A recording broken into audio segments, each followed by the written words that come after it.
नमस्कार।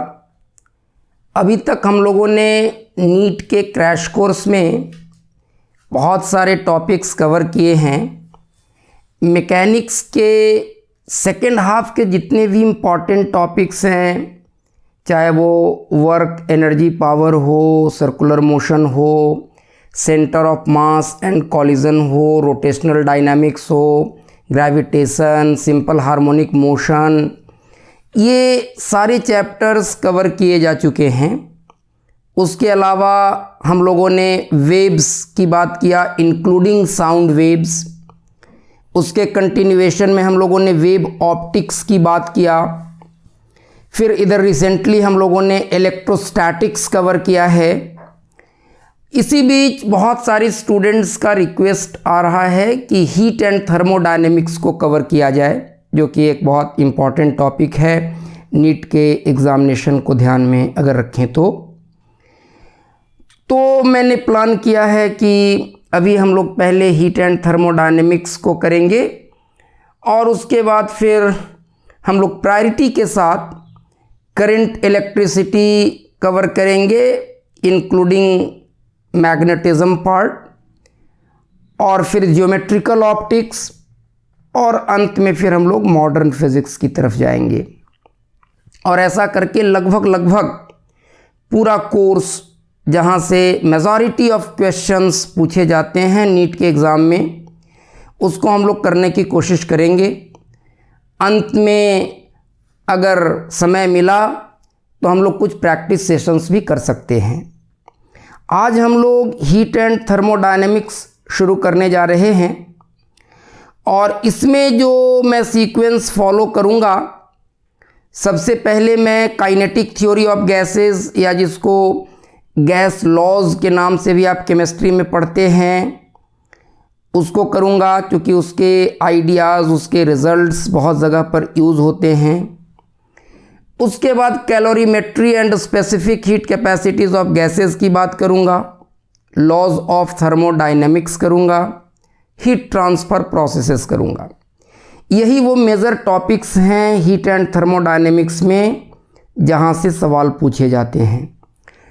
Today we start this topic with kinetic theory of gases. Kinetic theory of gases. Gases के behaviour के बारे में समझना या गैसेस की मैक्रोस्कोपिक प्रॉपर्टीज़ को प्रेडिक्ट करना, it was a challenging task. अगर आप बहुत कम अमाउंट में भी, जो सुनने में बहुत कम लगता है, जैसे अगर हम कहें हम 1 मोल गैस लेते हैं, it is just 1 mole, but 1 mole of gas contains 6.023 into 10 to the power 23 molecules of gas. So fairly large number, infinitely large number of molecules are there inside a gas.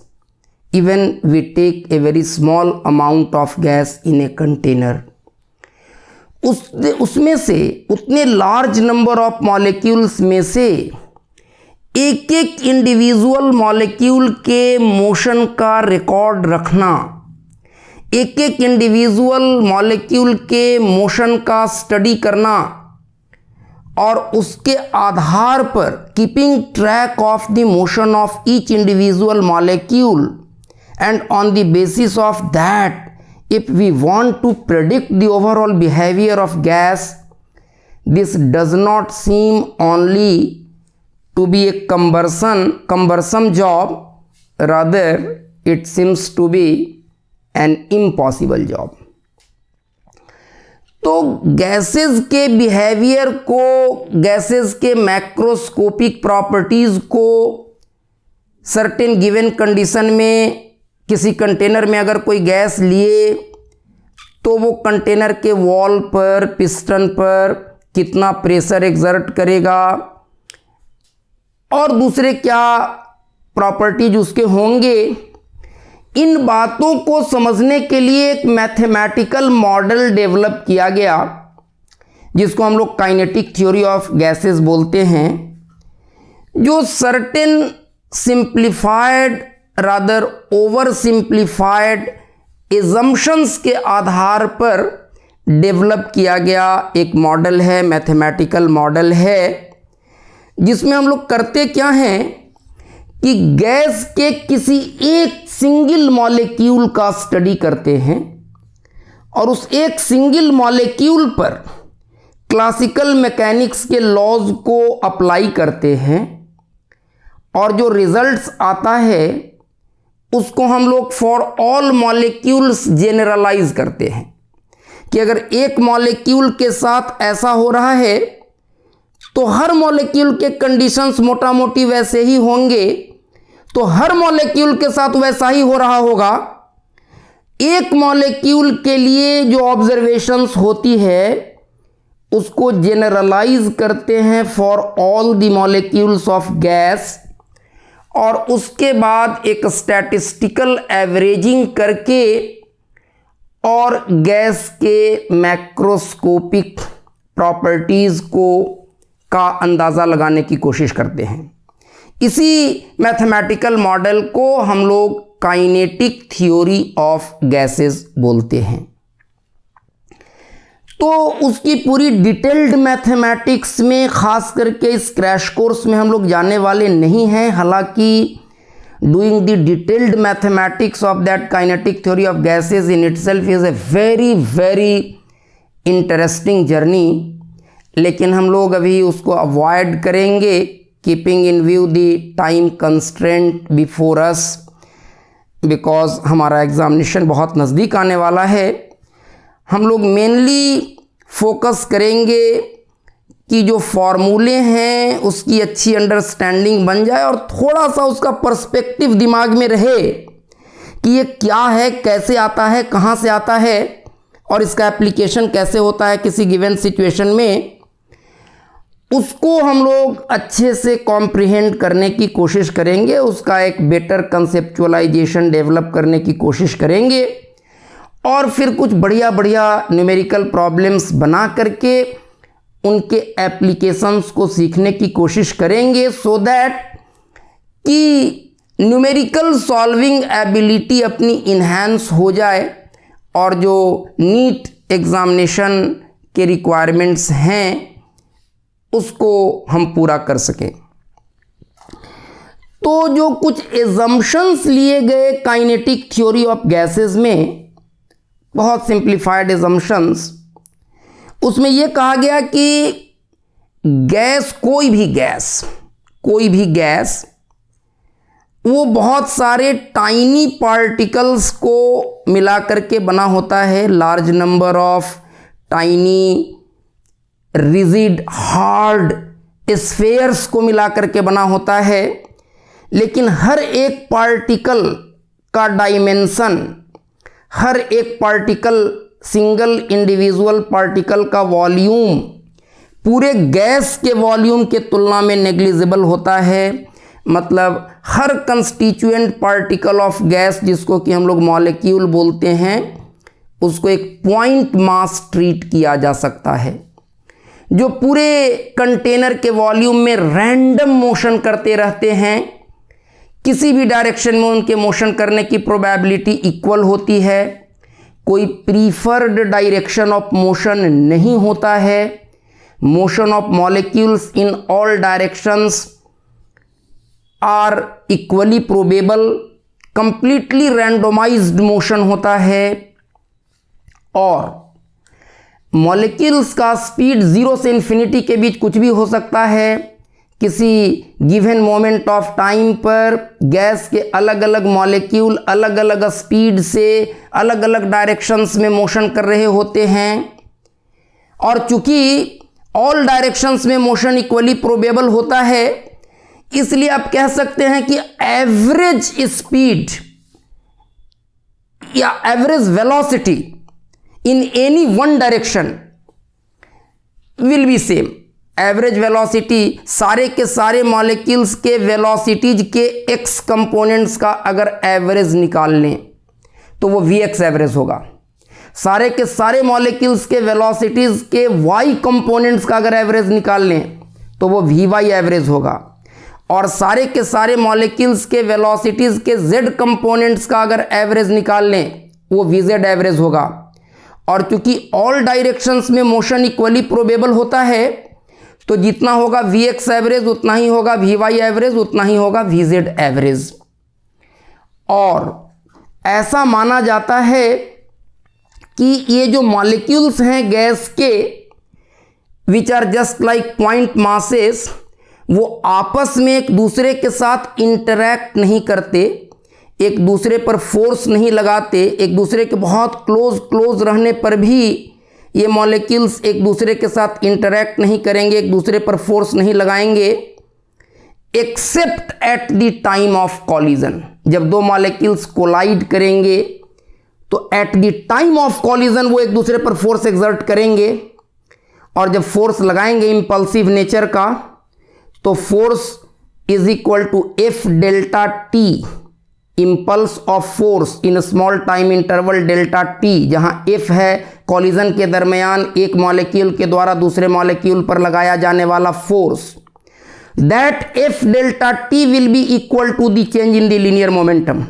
तो classical mechanics के सारे laws apply किए जाएंगे एक molecule के लिए, और फिर उसको जनरलाइज कर देंगे हर मॉलिक्यूल के लिए, और फिर उसका स्टैटिस्टिकल एवरेजिंग करेंगे, ये मानते हुए कि मॉलिक्यूल्स जो फोर्सेस एक दूसरे पर लगाएंगे वो फोर्सेस लगेंगे only eight the time of collision. जब दो मॉलिक्यूल एक दूसरे से कोलाइड करेंगे तब, या कोई एक गिवन मॉलिक्यूल कंटेनर के वॉल से कोलाइड करेगा तब। अदरवाइज एक दूसरे के बहुत क्लोज रहने पर भी ये नॉन इंटरैक्टिंग मॉलिक्यूल्स का सिस्टम होता है।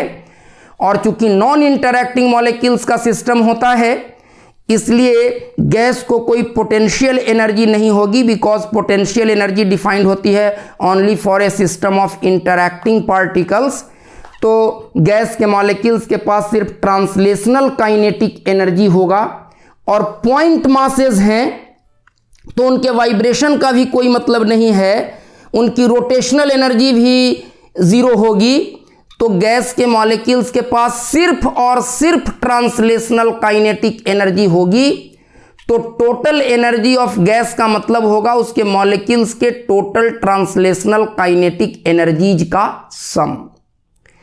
तो कोई भी ऐसा गैस जो इन एजम्पशंस को ओबे करता है, खास करके दो एजम्पशंस कि इसके मॉलिक्यूल्स पॉइंट मासेस होंगे, उनका कोई शेप एंड साइज नहीं होगा, कोई स्ट्रक्चर नहीं होगा, they will just like be point masses, और मॉलिक्यूल्स एक दूसरे के साथ इंटरैक्ट नहीं करेंगे except at the time of collision.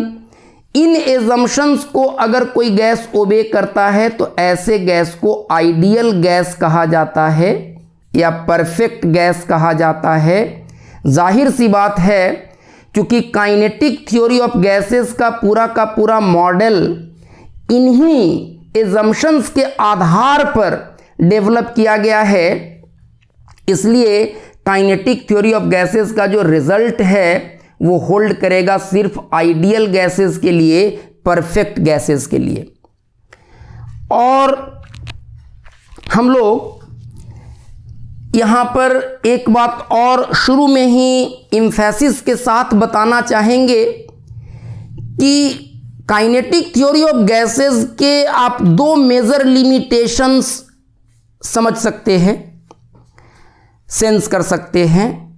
एक तो ये कि ये पूरा का पूरा मैथमेटिकल मॉडल, एक सिंप्लीफाइड मैथमेटिकल मॉडल जो डेवलप किया गया गैसेस के बिहेवियर को समझने के लिए, वो कुछ ओवर सिंप्लीफाइड एजम्पशंस के आधार पर डेवलप किया गया है।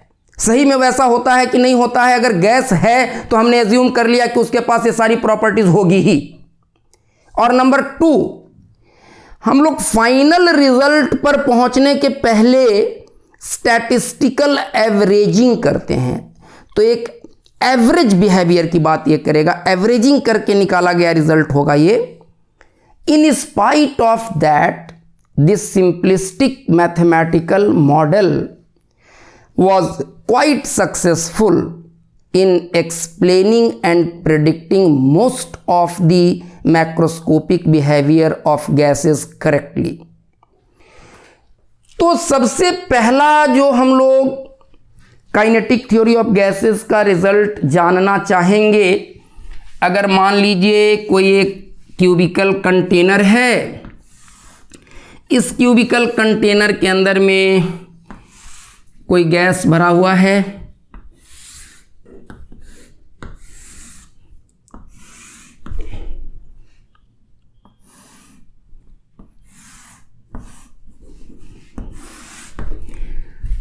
और गैस का कोई एक पर्टिकुलर मॉलिक्यूल है जो किसी गिवन मोमेंट ऑफ टाइम पर किसी गिवन वेलोसिटी से किसी गिवन डायरेक्शन में मोशन कर रहा होगा.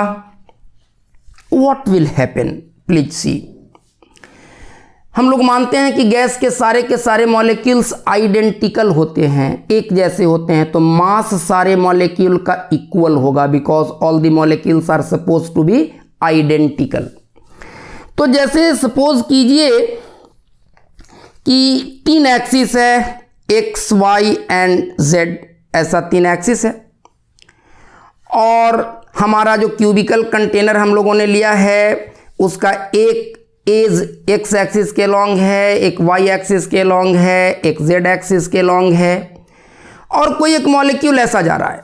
सर्टेन अलग अलग मॉलिक्यूल किसी गिवन मोमेंट ऑफ टाइम पर अलग अलग वेलोसिटी से अलग अलग डायरेक्शंस में मोशन कर रहे होते हैं. मोशन क्वाइट रैंडोमाइज्ड होता है. तो कोई एक पार्टिकुलर मॉलिक्यूल है जो वेलोसिटी v से इधर जा रहा है, तो इसके वेलोसिटी का क्या होगा, एक x कंपोनेंट होगा, एक y कंपोनेंट होगा, एक z कंपोनेंट होगा. तो हम ऐसा कह सकते हैं कि x एक्सिस के लॉन्ग ए मॉलिक्यूल सर्टेन वेलोसिटी, सपोज कीजिए x कंपोनेंट है vx, y कंपोनेंट है vy, z कंपोनेंट है vz, तो इसके नेट वेलोसिटी को हम लोग लिख सकते हैं vx i cap plus vy j cap plus vz k cap. तो x एक्सिस के लॉन्ग वो vx से आगे बढ़ रहा होगा, y एक्सिस के लॉन्ग vy से, z एक्सिस के लॉन्ग vz से.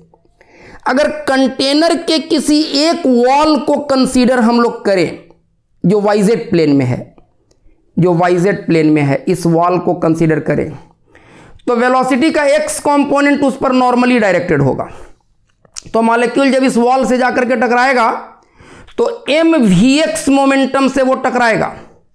और ऐसा माना गया काइनेटिक थ्योरी ऑफ गैसेस में कि कोई भी जो कॉलिजन होगा, चाहे वो 2 मॉलिक्यूल्स के बीच का कॉलिजन हो या किसी मॉलिक्यूल का कंटेनर के वॉल के साथ कॉलिजन हो, कोई भी जो कॉलिजन होगा वो परफेक्टली इलास्टिक कॉलिजन होगा. And the wall is much much heavier as compare to the molecule. तो इलास्टिक कॉलिजन के रिजल्ट्स हम लोग इस्तेमाल कर सकते हैं. तो ये mvx मोमेंटम से टकराएगा और mvx मोमेंटम से ये वापस लौट जाएगा टकराने के बाद. तो इस मॉलिक्यूल का मोमेंटम चेंज करेगा, फाइनल मोमेंटम हो जाएगा mvx माइनस आई कैप, और इनिशियल था mvx आई कैप. तो किसी भी चीज़ में चेंज निकालते हैं, फाइनल माइनस इनिशियल, तो mvx माइनस आई कैप माइनस mvx आई कैप, तो 2mvx in the direction of minus I cap. इतना मोमेंटम इस एक मॉलिक्यूल का चेंज करेगा. और किसी भी कॉलिजन में सिस्टम का लीनियर मोमेंटम कंजर्व्ड रहता है. तो मॉलिक्यूल के लीनियर मोमेंटम में होने वाला चेंज और वॉल के लीनियर मोमेंटम में होने वाला चेंज किसी भी डायरेक्शन में, दोनों का सम, मोमेंटम का सम नहीं, मोमेंटम में होने वाले चेंजेज का सम, वॉल के लीनियर मोमेंटम में होने वाला चेंज और मॉलिक्यूल के लीनियर मोमेंटम में होने वाला चेंज, इन दोनों चेंजेज को अगर जोड़ेंगे तो वो मॉलिक्यूल प्लस वॉल सिस्टम के लीनियर मोमेंटम में होने वाला चेंज हो जाएगा.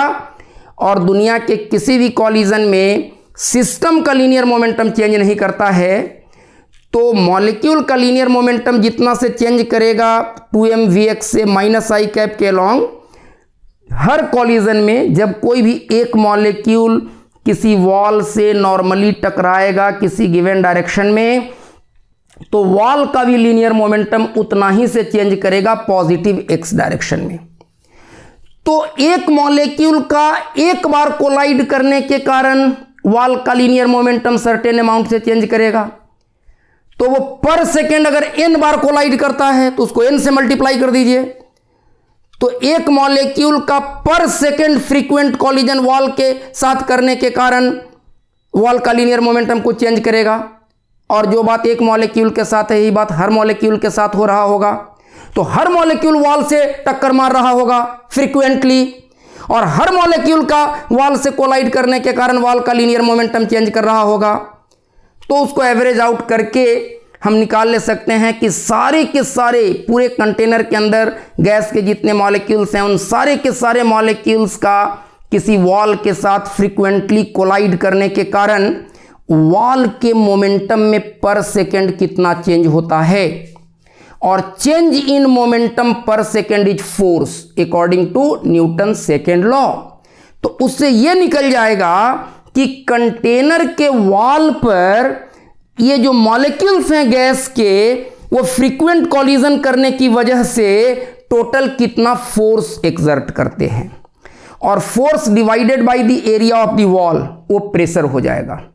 ये तरीका है कैलकुलेशन का, बट मैंने जस्ट उसका एक प्रीटेक्स्ट दे दिया है आपके दिमाग में, ताकि आपके दिमाग में ये कौतूहल बहुत ज़्यादा नहीं चले कि साहब ये फॉर्मूला आया कैसे। इस फॉर्मूला के आने का रास्ता मैंने बता दिया, उस पूरे मैथमेटिक्स को मैं अवॉइड करने जा रहा हूँ। तो जब ऐसा करेंगे तो ऐसा करके हम लोग निकाल सकते हैं कि अगर किसी कंटेनर के अंदर में कोई गैस लिए हुए हैं तो उस गैस के मॉलिक्यूल्स का कंटेनर के वॉल के साथ बार बार टकराने की वजह से, फ्रीक्वेंट कॉलिजन करने की वजह से वो गैस कंटेनर के वॉल पर कुछ प्रेशर एक्सर्ट करेगा। And the pressure exerted bye, और ये प्रेशर एक्सर्ट किया जाएगा किसके द्वारा? आइडियल गैस के द्वारा, बिकॉज हम लोग सारा काम कर रहे हैं काइनेटिक थ्योरी ऑफ गैसेस के assumptions को वैलिड मान करके। और अगर कोई भी gas kinetic theory of gases के assumptions को ओबे करता है, then that gas is suppose to be the ideal gas. That gas is called ideal gas और परफेक्ट गैस। तो किसी आइडियल गैस के द्वारा कंटेनर के वॉल पर कितना प्रेशर एक्सर्ट किया जाता है उसका फॉर्मूला जब आप डिराइव करेंगे तो pressure exerted by a gas, कैसा gas? Ideal gas on the walls of container. बहुत आसानी से एक्सप्रेशन डिराइव भी किया जा सकता है। इज गिवन बाय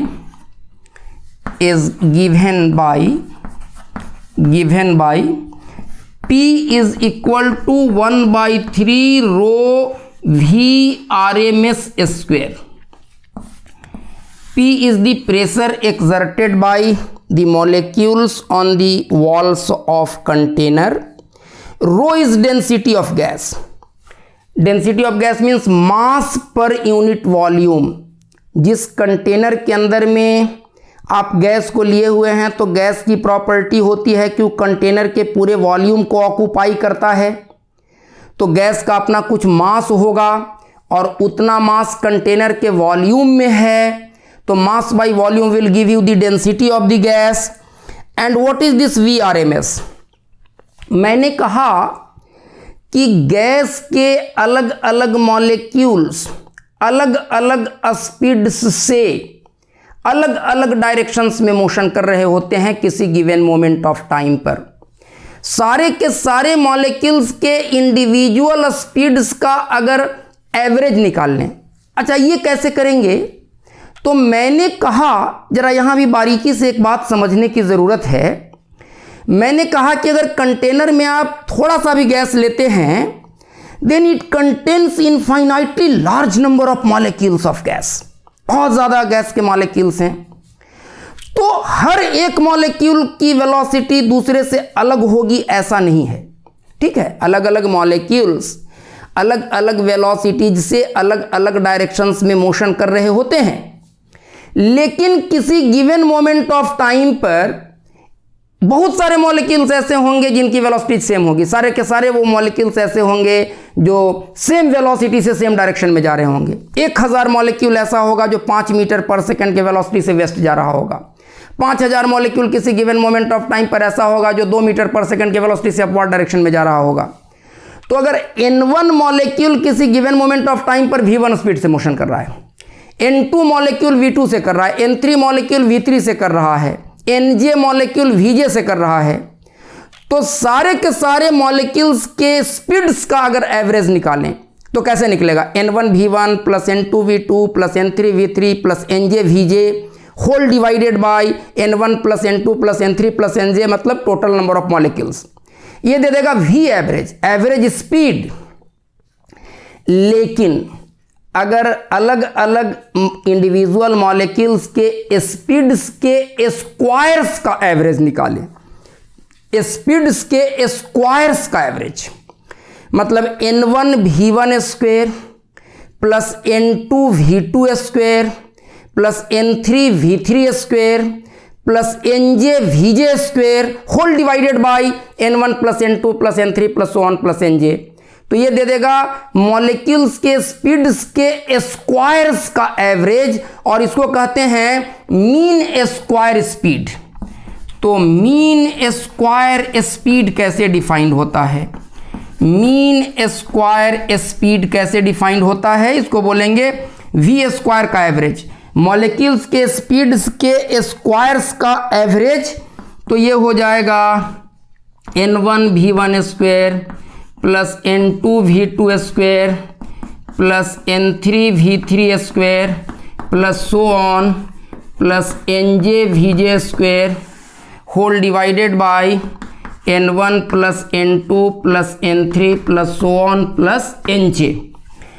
और mean square speed individual molecules के स्पीड्स के स्क्वायर्स के एवरेज का स्क्वायर रूट, अगर इसका स्क्वायर रूट ले लें, मीन स्क्वायर स्पीड का स्क्वायर रूट, तो वो कहलाता है रूट मीन स्क्वायर स्पीड। ये जो VRMS यहां आया है, तो VRMS क्या हो जाएगा? ये हो जाएगा under root of v square average. तो इस पूरे चीज का अंडर रूट, स्क्वायर रूट आप इस पूरे चीज का ले लेंगे तो वो निकल जाएगा VRMS। उसको कहते हैं root mean square speed of molecules. तो यहां जो स्पीड आया है वो है root mean square speed of molecules. और इंडिविजुअल मॉलिक्यूल्स के स्पीड्स का एवरेज अगर ले लें तो उसको v एवरेज बोलेंगे। तो वो हो जाएगा n1 v1 plus n2 v2 plus n3 v3 plus so on plus nj vj whole divided by n1 plus n2 plus n3 plus so on plus nj, ऐसा। तो यहां पर हम लोग जो pressure exerted by a gas on the walls of container का expression निकाले 1/3 rho VRMS square. तो यहां से VRMS का फॉर्मूला क्या आ जाएगा? VRMS का फॉर्मूला आ जाएगा √3p/रो। इसका और अल्टरनेटिव फॉर्म्स भी आप देख सकते हैं। हम लोग जो भी बातें कर रहे हैं वो ये मानते हुए कि the gas is an ideal gas, और आइडियल गैस का इक्वेशन ऑफ अ स्टेट होता है,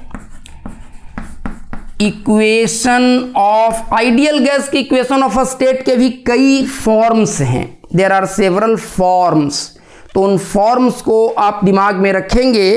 आइडियल गैस के इक्वेशन ऑफ अ स्टेट का, equation of state of an ideal gas क्या होता है? तो एक जो मोस्ट पॉपुलर फॉर्म है, मोस्ट कॉमन फॉर्म है, वो है PV is equal to nRT। यहां P क्या है? P है प्रेशर ऑफ गैस, V है वॉल्यूम ऑफ गैस, N है number of moles of gas in container, R है मोलर गैस कांस्टेंट और T है एब्सोल्यूट टेम्परेचर। इस वाले इक्वेशन में जो T आप लेंगे वो डिग्री सेल्सियस में नहीं लेंगे, केल्विन में लेंगे। इस इक्वेशन में जो T अपीयर करता है वो एब्सोल्यूट टेम्परेचर ऑफ गैस होता है, एब्सोल्यूट टेम्परेचर ऑफ गैस।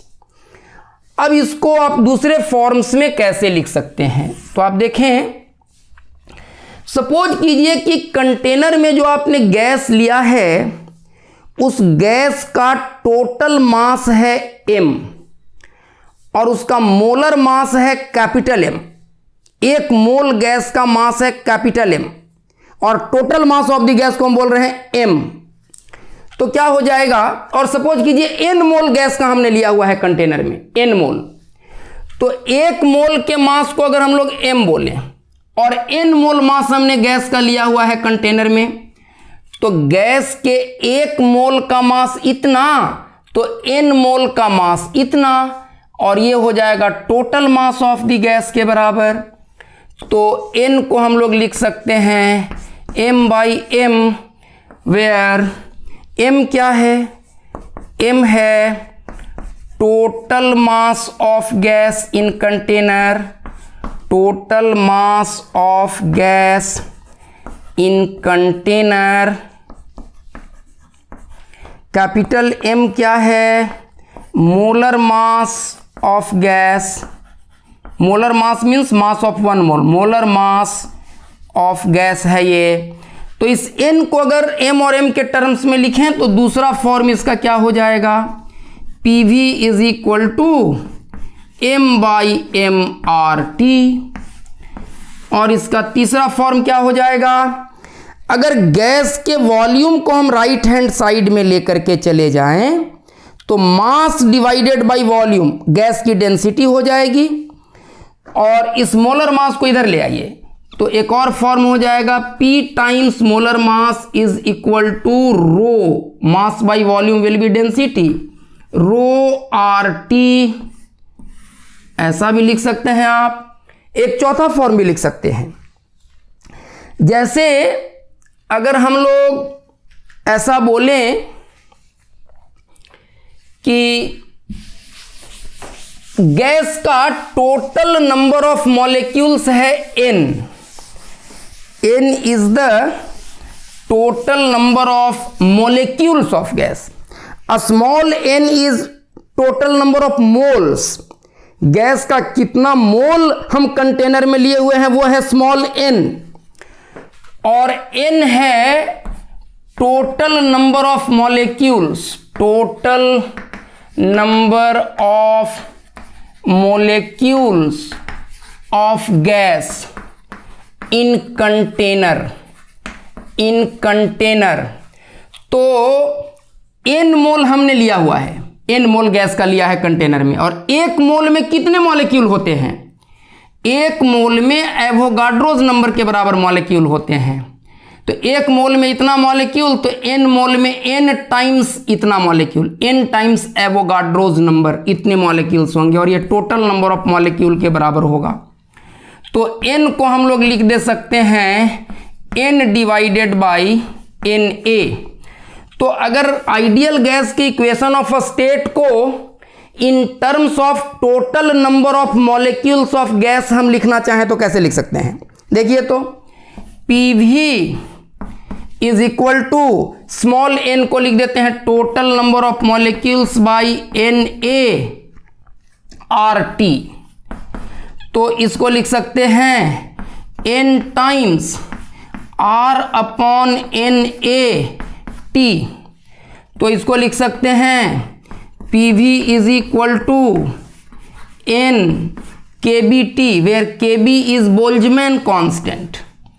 ये जो R है इसको बोलते हैं मोलर गैस कांस्टेंट, और kB बोलते हैं R divided by Avogadro's number को, और इसको बोलते हैं बोल्ट्जमैन कांस्टेंट, बोल्ट्जमैन कांस्टेंट।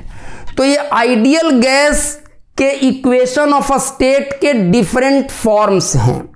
अब यहां से देखिए, तो इस वाले फॉर्म को अगर हम लोग यूज करें, इस वाले फॉर्म को अगर हम लोग यूज करें, then what do we get? P by rho कितना मिल जाएगा? P बाई रो मिल जाएगा RT बाई M। तो इस वाले एक्सप्रेशन में P बाई रो की जगह पर अगर RT बाई M लिख दें तो VRMS का एक दूसरा फॉर्मूला हमें मिल गया, under root 3RT by M। अगर एक ऐसा गैस है जिसका मोलर मास है m, जिसके एक मोल का मास है m और उसका एब्सोल्यूट टेम्परेचर है T, तो उसके मॉलिक्यूल्स का RMS स्पीड उस टेम्परेचर T पर इतना होगा, under root 3RT by M। और आप देख सकते हैं गिवन गैस के लिए उसका molar mass will be fixed constant, 3R is constant. So जो RMS स्पीड होगा गैस के मॉलिक्यूल्स का, ये directly proportional to the square root of the absolute temperature of gas होगा, directly proportional to the square root of the absolute temperature of gas होगा। So this is temperature dependent. Temperature आप बढ़ाएंगे ये बढ़ेगा, temperature घटाएंगे ये घटेगा। Same वही गैस है, सेम वही गैस है, उसी कंटेनर में वही गैस, उतने ही मॉलिक्यूल, सब कुछ वही, लेकिन अलग अलग टेम्परेचर्स पर मॉलिक्यूल्स का RMS स्पीड अलग अलग होगा। तो RMS स्पीड का दो फॉर्मूला मिल गया, क्या क्या? VRMS इज एक फॉर्मूला है under root 3P by rho, दूसरा फॉर्मूला आ गया under root 3RT by M। कौन सा फॉर्मूला लगाएंगे ये इस बात पर डिपेंड करेगा कि क्या इंफॉर्मेशंस प्रोवाइडेड है जिनके टर्म्स में हमें गैस के मॉलिक्यूल्स का RMS स्पीड डिटरमिन करना है। अब ये जो एक्सप्रेशन हम लोगों ने यहाँ पर लिखा है, किसी कंटेनर में लिए गए गैस के द्वारा कंटेनर के वॉल पर एक्सर्ट किए जाने वाले प्रेशर का जो एक्सप्रेशन हम लोगों ने लिखा है, P is equal to 1/3 rho VRMS square. इस इक्वेशन को मैनिपुलेट करके एक आध और इम्पॉर्टेंट प्रॉपर्टी हम लोग आइडियल गैसेज का समझ सकते हैं। आप क्या करें, इस इक्वेशन को दोनों तरफ LHS और RHS दोनों तरफ गैस के टोटल वॉल्यूम से मल्टीप्लाई कर दें। तो अगर गैस के टोटल वॉल्यूम से मल्टीप्लाई कर दें तो P तो था ही और V से मल्टीप्लाई कर दिया, तो P times V is equal to what? 1/3 rho times V RMS square. तो यहां से आ जाएगा PV is equal to rho times V is what? Total mass of gas, total mass of gas. तो टोटल मास ऑफ गैस को कैसे लिख सकते हैं? इस 1/3 को लिख सकते हैं 1/2 इंटू 2/3, ऐसा लिख सकते हैं। और total mass of the gas को लिख सकते हैं, एक मोल का मास अगर इतना और इतना मोल लिया है तो टोटल मास इतना इंटू VRMS स्क्वायर। तो ये हो जाएगा PV is equal to 2/3 times half NM VRMS square. तो ये क्या है? हाफ M VRMS स्क्वायर है गैस के एक मोल का काइनेटिक एनर्जी, और ये N से मल्टीप्लाई कर दिए तो ये गैस के सारे मॉलिक्यूल्स के ट्रांसलेशनल काइनेटिक एनर्जीज का सम है। आप इसको टोटल एनर्जी ऑफ गैस भी कह सकते हैं, बिकॉज हमने थोड़ी देर पहले कहा कि आइडियल गैस तो नॉन इंटरैक्टिंग मॉलिक्यूल्स का सिस्टम है, तो इसको पोटेंशियल एनर्जी तो होती ही नहीं है, एक ही एनर्जी इसके मॉलिक्यूल्स के पास होती ही है, सिर्फ ट्रांसलेशनल काइनेटिक एनर्जी। तो गैस के सारे मॉलिक्यूल्स के ट्रांसलेशनल काइनेटिक एनर्जीज का सम अगर आपने ले लिया तो वो पूरे गैस की टोटल एनर्जी आ गई। तो टोटल एनर्जी को हम लोग अगर E लिखें तो PV is equal to 2/3 of E। तो ये एक रिलेशन आ जाता है, इसको भी याद रखना है, बहुत सारे सवालों को बनाने में इसका इस्तेमाल आप कर सकते हैं कि किसी भी आइडियल गैस के प्रेशर और वॉल्यूम का प्रोडक्ट उसके total energy at given temperature, जिस टेम्परेचर पर आप गैस को रखे हैं उस टेम्परेचर पर गैस के प्रेशर और वॉल्यूम का प्रोडक्ट गैस के टोटल एनर्जी के 2/3 के बराबर होगा।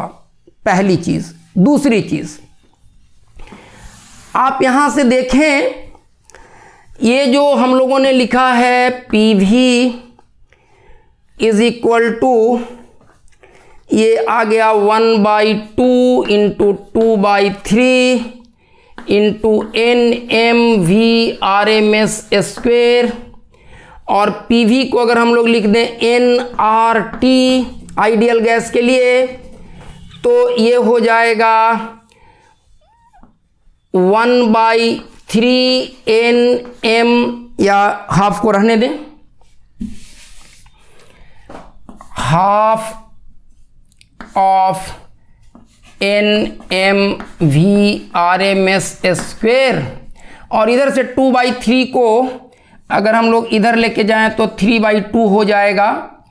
एंड व्हाट इज दिस, अगर n से n को कैंसिल आउट कर दें तो half mV/RMS square is equal to 3/2 RT।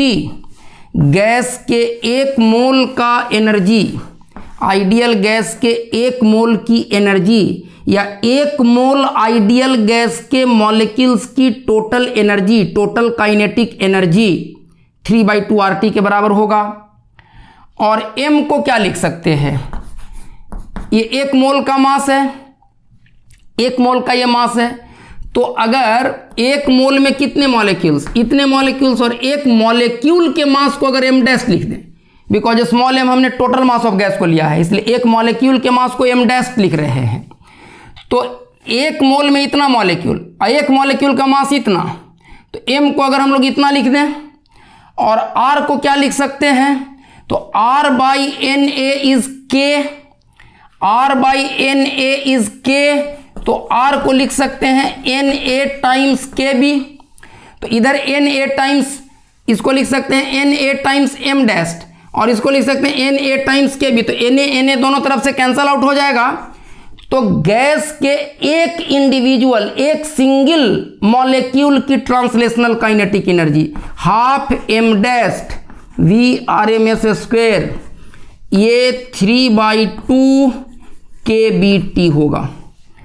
ये 2 फॉर्मूले भी इंपॉर्टेंट हैं जो काइनेटिक थ्योरी ऑफ गैसेस के रिजल्ट का कंसेक्वेंस है। और यहां से आप काइनेटिक इंटरप्रिटेशन ऑफ टेम्परेचर कर सकते हैं। वो क्या है कि गैस का टेम्परेचर T को क्या लिख सकते हैं, देख लीजिए, उस सेकंड वाले एक्सप्रेशन से हाफ से 2 को कैंसिल कर दीजिए, तो T को लिख सकते हैं हम लोग m'(V/RMS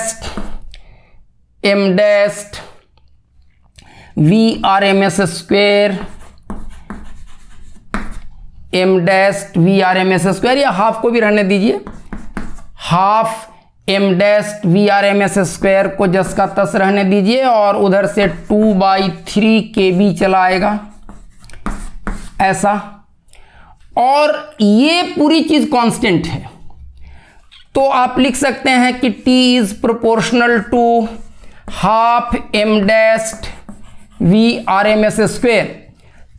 इसका मतलब है कि आइडियल गैस का टेम्परेचर कितना होगा वो डिपेंड करता है उसके मॉलिक्यूल्स के काइनेटिक एनर्जी पर।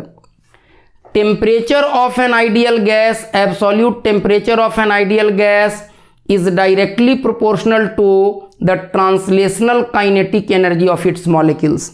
मॉलिक्यूल्स का ट्रांसलेशनल काइनेटिक एनर्जी जितना ज़्यादा होगा, गैस का टेम्परेचर उतना ज़्यादा होगा। ट्रांसलेशनल काइनेटिक एनर्जी जितनी कम होगी, टेम्परेचर गैस का उतना ही कम होगा। मतलब गैस के टेम्परेचर का रिश्ता गैस के टेम्परेचर का संबंध सीधे सीधे है गैस के कंस्टिट्यूएंट मॉलिक्यूल्स के ट्रांसलेशनल काइनेटिक एनर्जी से।